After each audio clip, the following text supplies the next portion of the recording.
Saludos amigos de Historia y Leyendas de Culiacán, hoy viernes 7 de julio, en nuestra sección de Fogata Nocturna, para todos aquellos que gustan del miedo y el terror, hoy les tenemos preparado todo un banquete, pues se trata nada menos que del cuento clásico de terror, El retrato oval, de Edgar Allan Poe, y dos muy buenas leyendas urbanas, cortas, pero también de terror, El rompecabezas y La estación de servicio.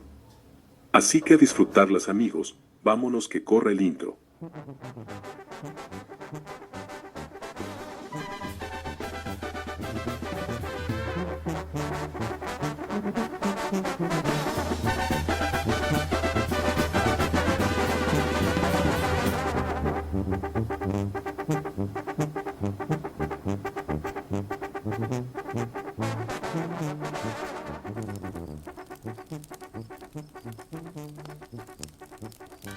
El retrato oval, de Edgar Allan Poe.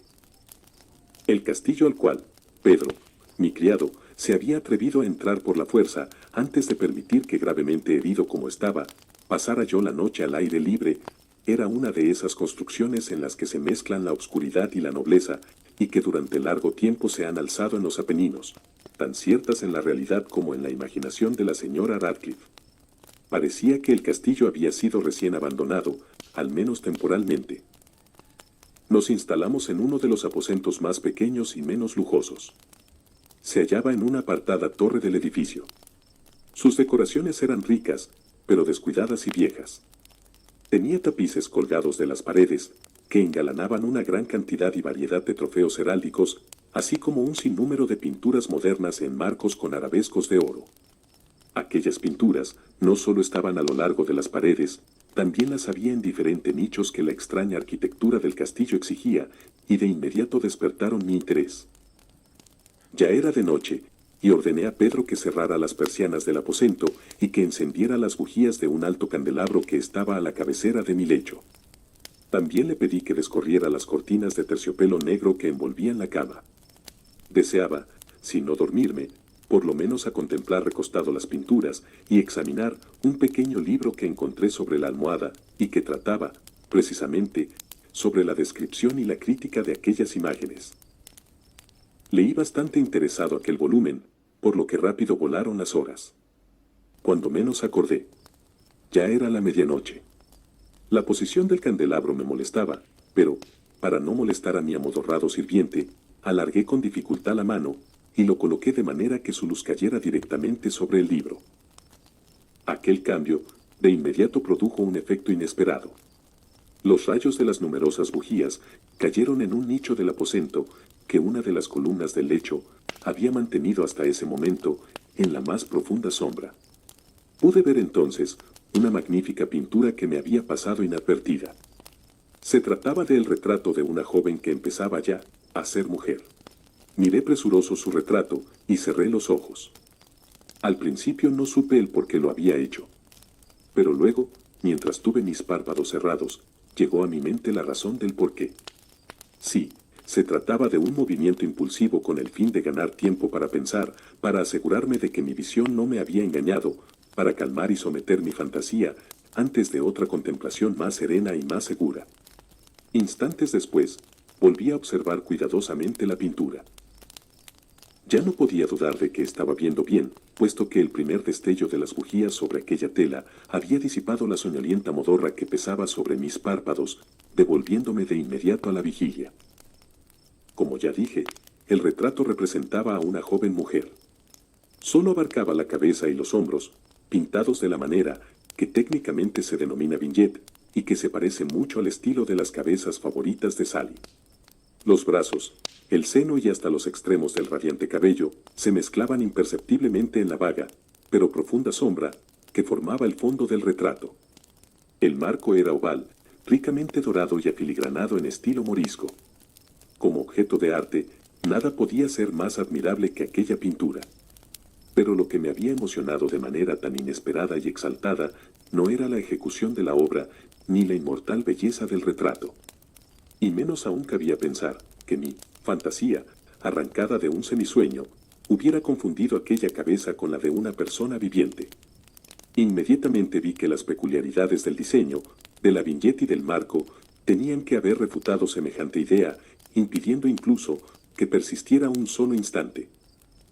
Pensando en todo eso, me quedé tal vez una hora, a medias sentado y a medias reclinado, con los ojos fijos en aquel retrato. Por fin, ya satisfecho del secreto de su efecto, me dejé caer hacia atrás en el lecho.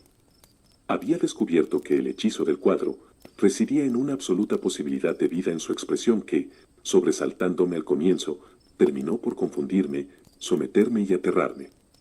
Con profundo y reverendo respeto, volví a colocar el candelabro en su posición original. Alejada así de mi vista la causa de mi agitación, busqué el volumen que se ocupaba de las pinturas y su historia. Lo abrí en el número que designaba al retrato Val. Leí en él lo siguiente. Era una virgen de singular hermosura, y tan encantadora como alegre. Fue funesta la hora en que vio, amó y desposó al pintor. Él, apasionado, estudioso y austero, tenía ya una prometida en el arte. Ella, una virgen de sin igual hermosura y tan encantadora como alegre, toda luz y sonrisas, y traviesa como un cervatillo, amándolo y mimándolo, y odiando tan solo al arte, que era su rival, temiendo tan solo la paleta, los pinceles y los restantes enojosos instrumentos que la privaban de la contemplación de su amante. Así, para la dama, fue cosa terrible escuchar al pintor sobre su deseo de retratarla. Pero era humilde y obediente, y durante varias semanas posó dócilmente en el oscuro y elevado aposento de la torre, en donde, solo desde lo alto caía la luz sobre la pálida tela. Pero el pintor se vanagloriaba de su trabajo, que avanzaba hora tras hora y día tras día.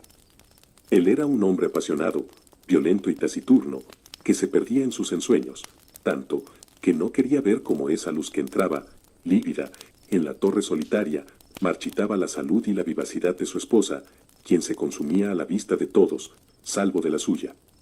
Sin embargo, ella seguía sonriendo, sin ninguna queja, pues veía que el pintor, cuya fama era alta, trabajaba con un placer fervoroso y ardiente, pregando noche y día para pintar a aquella que tanto le amaba, y que sin embargo, seguía cada vez más desanimada y débil. Y, en verdad, algunos, que contemplaban el retrato, hablaban en voz baja de su parecido como de una asombrosa maravilla, y, una prueba tanto de la excelencia del artista, como de su profundo amor por aquella a quien representaba de manera tan insuperable. Pero, a la larga, a medida que el trabajo se acercaba a su conclusión, nadie fue admitido ya en la torre, pues el pintor se había exaltado en el ardor de su trabajo, y apenas se apartaba los ojos de la tela, incluso, para mirar el rostro de su esposa. Y no quería ver que los tintes que esparcía en la tela eran extraídos de las mejillas de aquella mujer sentada a su lado. Y cuando pasaron muchas semanas y poco quedaba por hacer, salvo una pincelada en la boca y un matiz en los ojos, el espíritu de la dama osciló vacilante como la llama en el tubo de la lámpara. Y entonces la pincelada fue puesta y aplicado el matiz, y durante un momento el pintor quedó en trance frente a la obra cumplida. Pero, cuando estaba mirándola, se puso pálido y tembló, mientras gritaba: «Ciertamente, esta es la vida misma», y se volvió de improviso para mirar a su amada. Estaba muerta. El rompecabezas. Doña Maggie era una anciana solitaria que vivía en Infonavit. Nadie sabía de dónde era, llegó a la colonia siendo muy joven con Jesús, su marido. Ahí habían formado una bonita familia con 2 hijas y un varoncito. Su marido había resultado un excelente esposo, trabajador, sin vicios, con un trabajo estable en una compañía local y muy apegado a su familia. Ahorrando con algo de esfuerzo, habían logrado adquirir un auto de segunda mano, pero en muy buenas condiciones, en el que cotidianamente iban de paseo, ya a la playa, a las albercas, o a visitar algún pueblito cercano y pintoresco. Y fue precisamente en uno de esos viajes, una tarde en que regresaban alegres por la carretera, que se toparon de frente con un tráiler que había perdido el control. 2 meses después, cuando doña Maggie abrió los ojos en el hospital, se enteró que toda su familia había fallecido en el choque. Ella había caído en coma. Los patrones de Jesús se habían hecho cargo de todos los gastos del sepelio, liberado la cuenta de la casa y tramitado su pensión vitalicia. De esto ya hacía muchos años, mismos en los que ella se había sumido en la tristeza y la soledad. Los vecinos, en un principio, trataron de reanimarla, pero luego desistieron al darse cuenta que ella los esquivaba, porque no se sentía con el humor suficiente para aguantar a nadie. Cuando menos, le dijo una vecina, debiera conseguirse un gato o un perrito que le hagan compañía. Pero no, ni eso. En un principio porque estaba tan desolada que lo único que deseaba era morirse, y si no había atentado ella misma contra su vida, era por el fervor católico que tenía.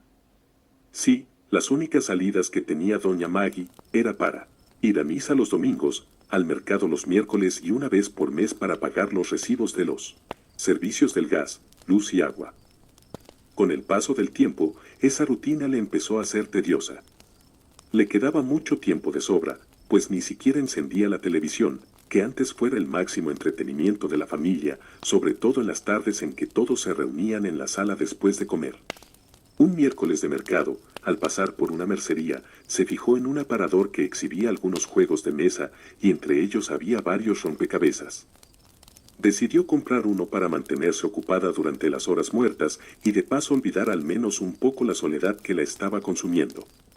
Poco a poco se fue haciendo adicta a los rompecabezas, al grado de terminar uno diariamente. Cierto día, vio en la mercería uno que le resultó un tanto extraño. Este no tenía portada, ni brindaba la información necesaria para descubrir la figura final, y de inmediato lo adquirió, pues se lo tomó como un reto. Llegó a su casa y después de comer y hacer todos sus quehaceres, se dispuso a armarlo. Vació las piezas en la mesa, se sentó y comenzó a hurgar entre las piezas separando por grupos todas las de un mismo color o relacionadas con una figura, luego empezó a armarlo. A medida que iba colocando las piezas, empezó a sentir una extraña sensación, sí. Sentía como si una fuerte mirada estuviera detrás de ella, además se empezaron a escuchar ruidos, pequeños, pero extraños, por toda la casa. Quiso levantarse, pero no podía, algo o alguien le impedía que lo hiciera. Por otro lado, la forma que iba tomando la figura del rompecabezas le empezó a causar miedo, tanto que involuntariamente empezó a temblar. Y es que no era para menos, ya que en aquel misterioso rompecabezas se podía apreciar claramente que era la misma sala de su casa en la que ella estaba.